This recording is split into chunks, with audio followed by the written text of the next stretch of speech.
अस्सलामुअलैकुम। आउं तव्हांजो पंहिंजो सैयद अब्दुल कादिर शाह बुखारी, शाहपुर दरपुर, तलका मटियारी। अस्सलामुअलैकुम प्यारा ॿारो। जी बाबा, नए सवाल ते हलण खां पहिरीं हमेशह जीअं अहम ॻाल्हियूं जिन जो पाण ज़िक्र कंदासीं ऐं सम्झण जी कोशिशि कंदासीं त जीअं पाण खे सवाल आसान थी लॻे। त सवाल नंबर 5 ऐं 6 ते वञण खां पहिरीं हुन जा उसूल जेके आहिनि असां पढ़ंदासीं। त हाणे असां वटि आहे जोड़ जे लिहाज़ खां मटा सटा वारी ख़ासियत या उसूल। मटा सटा यानी जॻहियूं तब्दील थींदियूं कंहिं क़ीमत जूं, कंहिं वैल्यूज़ जूं। मसलन जीअं लिखियलु आहे a + b बराबरि आहे, हिते b ॿिए नंबर ते आहे त हिते b पहिरें नंबर ते आहे, b + a। त तव्हांजी सम्झ में अची वियो हूंदो। गौर सां ॾिसो, a + b ही पहिरियों ही ॿियो, त हिन पासे वरी b ॿिए नंबर वारी पहिरीं ऐं पहिरें नंबर वारो वरी हिन पासे, यानी मटा सटा यानी तब्दील जॻहियूं थियूं आहिनि। त असां इन ख़ासियत खे चवंदासीं मटा सटा वारी ख़ासियत। हाणे अंग इन जॻह ते असां वैल्यू बि रखियूं आहिनि, 3 + 4 साॻिए हिन b वांगुरु। जे b हिते आहे त हिन पासे पहिरीं अची वई आहे बराबरि जे, त हिते बि उहा साॻी आहे। 4 जे हिते ॿिए नंबर ते आहिनि त हिन पासे बराबरि जे पहिरें नंबर ते अची वेंदो, 4 + 3। ॿिए मिसाल खे ॾिसो, अञा 3 नंबर खे, 50 + 10 त ऑटोमेटिक तव्हां पाण पिया ॿुधायो, बिल्कुलु सही, 10 + 50। ऐं जेकर हिते लिखां 6 ऐं 7 त तव्हां हिकदमि ॿुधायो पिया त हिते पहिरीं सां 7 ईंदा पोइ 6 ईंदा, यानी मटा सटा इहा आहे जोड़ जे लिहाज़ खां मटा सटा वारी ख़ासियत। अचो त ॿियो उसूल ॾिनो।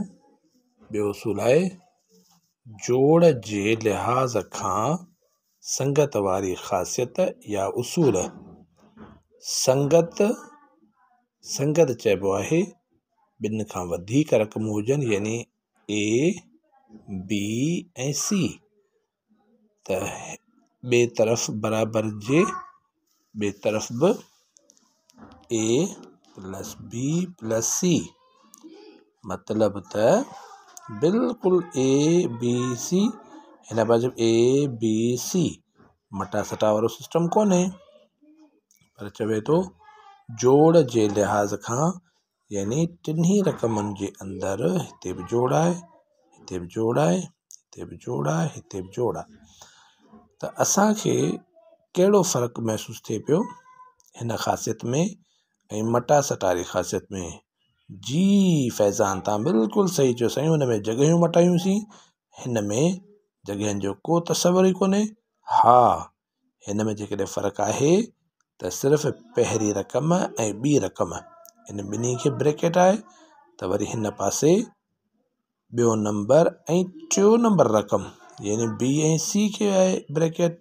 ॿियो को फ़र्क़ु कोन्हे, जीअं लिखियलु आहे एज़ इट इज़ लिखियलु आहे। ॿिए मिसाल ते गौर करियूं, 2 3 4 त हुन पासे बि सेम लिखिबो आहे, 2 3 4। फ़र्क़ु कहिड़ो? सभिनी में प्लस साॻियूं ऐं फ़र्क़ु हितां शुरू वारियूं पहिरीं ॿी रक़म खे ब्रैकेट ॾिबी, त हेॾां संगत में वरी ॿियो नंबर ऐं टियों नंबर रक़म खे ब्रैकेट ॾियणी आहे। बसि अव्हांखे फ़िलहालु सिर्फ़ु एतिरी ॻाल्हि सम्झणी आहे त शुरू जे ॿिनि खे ब्रैकेट ईंदी, बराबरि जे ॿिए पासे में आख़िरी पोयनि ॿिनि रक़मुनि खे ब्रैकेट ईंदी। अञा ॿियो मिसाल ॾिसो, 4 नंबर, 11 + 20 + 30। फ़िलहालु ब्रैकेट का तसवुरु न करियो, हिन पासे बि 11 + 20 + 30। त हाणे ब्रेकेट शुरू जे ॿिनि खे ऐं हुन पासे लास्ट जे ॿिनि खे असां ब्रेकेट ॾींदासीं। हीअ ॾिसो बिल्कुलु आहिनि। गुड। त हाणे अहिड़ी जेका ख़ासियत हुजे उनखे असां चवंदासीं जोड़ जे लिहाज़ खां संगत वारी ख़ासियत। गुड। यकीनन सम्झ में तव्हांखे अची वियो हूंदो।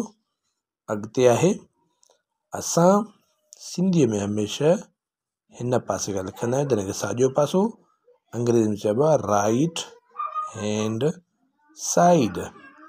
इन मां शॉर्ट फॉर्म आर हिते खयोंसीं, हिन हैंड मां एच खयोंसीं, हिन मां एस खयोंसीं। त हाणे हिनखे चइबो राइट हैंड साइड। ही एब्रिविएशन आहे या हिन जो शॉर्ट फॉर्म आहे। हिकु हिकिड़ो अखर पहिरियों खणी करे असां सॼे अखर लिखण जे बजाए लिखंदासीं राइट हैंड साइड। हिनखे असां चवंदासीं लेफ्ट हैंड साइड। हमेशह बराबरि जे ॿिन्ही पासे ॿ तरफ़ आहिनि, हिकिड़ो खाॿो पासो, ॿियो साॼो पासो। खाॿे पासे खे हमेशह इंग्लिश में लेफ्ट चइबो आहे, साॼे पासे खे इंग्लिश में हमेशह राइट चइबो आहे। त असां हिनखे मुकमिल नालो आहे लेफ्ट हैंड साइड, हिनखे राइट हैंड साइड। त साॻे नमूने सां ही लेफ्ट हैंड साइड बराबरि हिन पासे राइट हैंड साइड। साॻे नमूने सां मटा सटा में बि सेम आहे, हीअ लेफ्ट हैंड साइड, हीअ राइट हैंड साइड। गुड। तव्हां सम्झा थो प्यारा ॿारो, तव्हांखे यकीनन सां हीअ ॻाल्हि चङी तरह सां सम्झ में अची वई हूंदी। जी प्यारा ॿारो, त असांजो लेक्चर नंबर 9 सवाल नंबर 5 हेठियनि अददनि लाइ जोड़ जे लिहाज़ खां मटा सटा वारे उसूल जी चकास करियो। जी बाबा, पहिरियों हिसाब आहे हुन में 7628 ऐं 39780। जी जेको लेक्चर पाण ॾिनो हिन में तव्हांखे ख़बर आहे असांखे त ए प्लस बी बराबरि हूंदी आहे बी प्लस ए जे। क़ीमत लॻाईंदासीं। ए असांजी आहे 7628, बी असांजी आहे 39780। त बराबरि में पहिरीं बी वारी क़ीमत ईंदी, पोइ ए वारी ईंदी। इहो हिन जो जवाबु थियो। Point number 2। जी बाबा, पॉइंट नंबर 2 आहे 924981 ऐं 228। त असांखे ख़बर आहे जोड़ जी ख़ासियत थींदी आहे ए प्लस बी बराबरि आहे बी प्लस ए जे। क़ीमत लॻाईंदासीं। ए रक़म आहे 924981 प्लस 228 बराबरि 228 924981। जी बाबा, इहो हिन जो जवाबु थियो। जी बाबा, पॉइंट नंबर 3 29,000 ऐं 10,699। असांखे जोड़ जी विरासत जी ख़बर आहे ए प्लस बी बराबरि थींदी आहे बी प्लस ए जे। त असां ए जी क़ीमत ऐं बी जी क़ीमत विझंदासीं त असांजो जवाबु इहो ईंदो। हुन खां पोइ पॉइंट नंबर 4 50,102 ऐं 90,19,85। असांखे जोड़ जी ख़ासियत जी ख़बर आहे ए प्लस बी बराबरि आहे बी प्लस ए जे। त असां इन्हनि जॻहियुनि ते क़ीमत विझण सां असांजो फाइनल जवाबु इहो ई ईंदो त ॿई पासा लेफ्ट हैंड साइड ऐं राइट हैंड साइड बराबरि आहिनि। त पुटु इहो सुवालु हिते पूरो थियो। हाणे असां वेंदासीं अॻिए सुवाल ते। जी बाबा, अॻियो सुवालु असांजो आहे हेठियनि अददनि लाइ जोड़ जे लिहाज़ खां संगत वारे उसूल जी चकास करियो। इन में 3 रक़मूं ॾिनल आहिनि। संगत वारी ख़ासियत हमेशह 3 रक़मनि जे विच में थींदी आहे। 34,006 हिकिड़ी रक़म, 23,89 ॿी रक़म, टी रक़म आहे 44,380। संगत वारी ख़ासियत असांखे ख़बर आहे A plus B bracket plus C बराबरि आहे A plus bracket B plus C. क़ीमत लॻाइण सां असांजो इहो जवाबु थींदो। अहिड़े नमूने सां नंबर 2 उनखे बि साॻिए तरीक़े सां, नंबर 3 उहो बि इन ई सां, चोथों में इन ई सां। ईअं असांजो ही सुवाल नंबर 6 बिल्कुलु मुकमल थियो। यकीनन तव्हांखे सम्झ में अची विया हूंदा।